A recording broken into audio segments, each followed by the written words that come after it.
If predestination is true, then God causes us to sin. If God causes us to sin, yet damns to sinners to eternal punishment, then God is not good. Therefore, non-Muslim concludes, if God is good, then either predestination is not true, or else God does not damn sinners to eternal punishment. Please satisfy the contradiction that occurs. एक गैर मुसलमान सवाल कर रहा है तकदीर के ऊपर कि अल्लाह सुब्हानहू व तआला अपनी तकदीर लिखता है तो हम अगर गलती करते हैं तो दोषी कौन? अल्लाह सुब्हानहू व तआला। अगर मैं तकदीर में लिखा है कि हम खून करेंगे और हम आदमी का खून कर लेते तो कौन जिम्मेदार? अल्लाह ताला। आदमी को क्यों जिम्मेदार करने का? अगर तकदीर में लिखा है मैं चोरी करूंगा, मैं गलत काम करूंगा, तकदीर में लिखा है कि मैं जहन्नम में जाऊंगा तो जाऊंगा, तो किसकी गलती? मेरी क्या गलती? अल्लाह की गलती। और ये सवाल मुसलमान लोग भी सोचते हैं, और तकदीर पे ईमान रखना हर मुसलमान का फर्ज है। लेकिन हम पहले ये जान ले तकदीर किसे कहते हैं, और अक्सर हम मुसलमान भी नहीं समझ पाते तकदीर का क्या मतलब है। और ऐसा कहते वो तकदीर में लिखा है तो मैं कर दिया, कुछ भी हुआ तो तकदीर में लिखा हुआ है, मेहनत नहीं करता हूं मैं, वो तकदीर में लिखा है क्या मैं गरीब रहूंगा। ये तकदीर की क्या मानी होती है? अल्लाह ताला फरमाते हैं सूरह इसरा में कि जब भी एक इंसान पैदा होता है तो उसके गर्दन के गोल में उसके पूरी आत्मकथा, उसका फ्यूचर, उसका भविष्य लिख लेता हूं मैं आपको समझाने के लिए एक मिसाल पेश करता हूं। मिसाल के तौर पे अगर एक क्लास के अंदर एक टीचर क्लास में पढ़ाता है और एग्जामिनेशन के पहले कहता है कि ये स्टूडेंट पूरे क्लास में नंबर 1 आएगा, अव्वल आएगा, ये स्टूडेंट सेकंड क्लास से पास होगा, वो स्टूडेंट फेल हो जाएगा। मिसाल दे रहा हूं, बुरा मत लगना वैसा। और एग्जामिनेशन होता है और ये स्टूडेंट फर्स्ट आता है, ये स्टूडेंट सेकंड क्लास से पास होता है और ये स्टूडेंट फेल हो जाता है। मैं आपसे ये सवाल पूछता हूं कि जो तालिब फेल हो गया, क्या वो कह सकता है कि क्योंकि टीचर ने कहा मैं फेल होऊंगा इसलिए फेल हो गया? कह सकता है क्या? नहीं कह सकता। क्यों?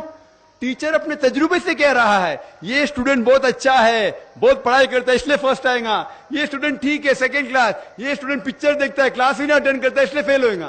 तो अपने तजुर्बे से वो भविष्य के बारे में कहता है, लेकिन वो स्टूडेंट नहीं कह सकेगा क्योंकि टीचर ने मुझे कहा मैं फेल होऊंगा इसलिए फेल हो गया। दोषी कौन? वो खुद स्टूडेंट, उसने पढ़ाई नहीं किया। इसी तरीके से अगर आप कंपेयर करेंगे, अल्लाह सुब्हानहू व तआला टीचर से तो बहुत ऊंचे। टीचर तो कभी कभी गलती कर सकता है, अल्लाह सुब्हानहू व तआला के पास इल्म गैब है, वो भविष्य के बारे में जानते हैं। जब भी कोई काम होता है कुछ चीज फिक्स्ड है, आप कहां पैदा होंगे, आप कब मरे, कुछ चीज मुकम्मल है। उसके अलावा अल्लाह सुब्हानहू व तआला ने आपको फ्री विल दिया है। फ्री विल मतलब आप जो भी चाहे चुन सकते हैं। अल्लाह ताला को हिदायत दी कुरान और हदीस में, लेकिन आपके ऊपर है आप उसके ऊपर अमल करें नहीं करें। लेकिन अल्लाह ताला जानता है आप क्या करेंगे। मिसाल के तौर पर आप एक रास्ते पे चल रहे हैं और एक चौराहे पे आते हैं, 4 रास्ते हैं, नंबर 1, नंबर 2, नंबर 3, नंबर 4। आप कोई भी रास्ता चुन सकते हैं, आप चुनते हैं रास्ता नंबर 3। अल्लाह सुब्हानहू तआला को पहले से इल्म गैब है, पहले से पता था कि आप जब चौराहे पे आएंगे आप रास्ता नंबर 3 लेंगे, तो अल्लाह ताला पहले से लिख लेता है कि आप रास्ता नंबर 3 चुनेंगे। क्योंकि अल्लाह ताला ने लिखा इसलिए आप नहीं चुन रहे, क्योंकि आप चुनने वाले थे, अल्लाह ताला ने लिखा। इसे कहते इल्म गैब। अल्लाह सुब्हानहू तआला के इल्म गैब है। अल्लाह ताला को पहले से पता था कि आप नंबर 3 चुनेंगे, और अल्लाह ताला तकदीर में लिख दिया कि आप नंबर 3 रास्ता चुनेंगे। क्योंकि अल्लाह ताला ने लिखा इसलिए आप 3 नहीं चुन रहे, क्योंकि आप चुनने वाले थे, अल्लाह ने लिखा। और एक मिसाल पेश करता हूं, आपने 10वीं पास की, 12वीं पास की, आप डॉक्टर भी बन सकते, आप इंजीनियर भी बन सकते, आप लॉयर भी बन सकते। आप चुनेंगे डॉक्टर बनने के लिए। अल्लाह ताला को पता है कि आप जब 12वीं पास करेंगे तीनों चीज आप बन सकते हैं, आप डॉक्टर भी बन सकते, इंजीनियर भी बन सकते, लॉयर भी बन सकते। आप चुनेंगे डॉक्टर बनने के लिए, तो तकदीर में लिख दिया अल्लाह ताला आप 12वीं पास करेंगे और डॉक्टर बनेंगे। क्योंकि अल्लाह ताला ने लिखा इसलिए आप डॉक्टर नहीं बने, क्योंकि आपने चुना इसीलिए अल्लाह ताला ने पहले से लिख दिया। आप समझे? कुछ लोग कल एग्जाम है,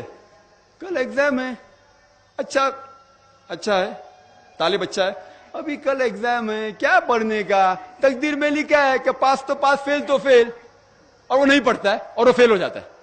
تقدیر میں لکھا ہوتا ہے یہ آدمی پڑھتا تھا تو پاس ہوتا تھا, لیکن اس کی سوچ بھی ٹیڑھی تھی. اللہ تعالیٰ نے لکھا ہے تقدیر میں یہ شخص اگر پڑھتا تھا پاس ہوتا تھا, لیکن اس نے سوچا کیا پڑھوں میں, تقدیر میں لکھا نہیں پڑھتا فیل ہو جاتا ہے. تو دوشی کون, اللہ یا وہ خود. تقدیر میں بھی لکھا ہے وہ پاس ہو سکتا تھا لیکن وہ نہیں پڑھتا اس لیے فیل ہو گیا. پھر بولے گا دیکھو تقدیر کو تو میں ڈال نہیں سکتا ہوں. اسی لیے وہ کہاوت ہے, علامہ اقبال نے کہا ہے, خود ہی کو اگر اتنا بلند کر تقدیر کے پہلے خدا اپنے بندے سے خود پوچھے بتاتا ہی رضا کیا ہے. اور حدیث میں آتا ہے کہ دعا تقدیر کو بدل سکتی ہے. مثال کے طور پہ اگر آپ جاتے ایگزامینیشن میں اور آپ کا پیپر اچھا نہیں جاتا اور آپ جانتے کہ آپ فیل ہوئیں گے, آپ گھر پہ آتے اور دعا کرتے اللہ تعالیٰ سے, یا اللہ سبحانہ و تعالیٰ میں نے پیپر میں اچھا نہیں کیا مجھے پاس کر لے.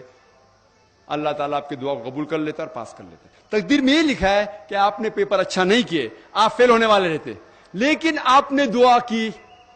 اللہ تعالیٰ کو یہ بھی پتا ہے کہ آپ دعا کرنے والے کہ نہیں کرنے والے, اور تقدیر میں یہ بھی لکھا ہے کہ اللہ تعالیٰ آپ کی دعا کو قبول کریں گے. اللہ تعالیٰ بھی جانتا ہے اگر آپ 100 سال بعد کوئی شخص دعا کرے گا, وہ بھی جانتا ہے اللہ تعالیٰ وہ دعا قبول کرے گا کہ نہیں, وہ بھی تقدیر میں لکھا ہوا ہے. تو اسی لیے ہمیں ہر روز دعا کرنا چاہیے, ہر وقت دعا کرنا چاہیے.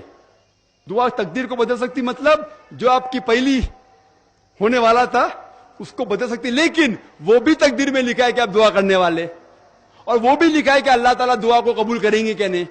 تو تقدیر میں لکھا ہے کہ آپ فیل ہونے والے تھے, آپ گھر پہ آتے ہیں دعا کریں گے, اللہ نے دعا کو قبول کیا اور آپ پاس ہو جائیں گے. تو اسی لیے ہم مسلمان کو اللہ پہ بھروسہ رکھنا چاہیے, لیکن اللہ کے رسول نے فرمایا اللہ پہ بھروسہ رکھو لیکن اونٹ کو باندھو.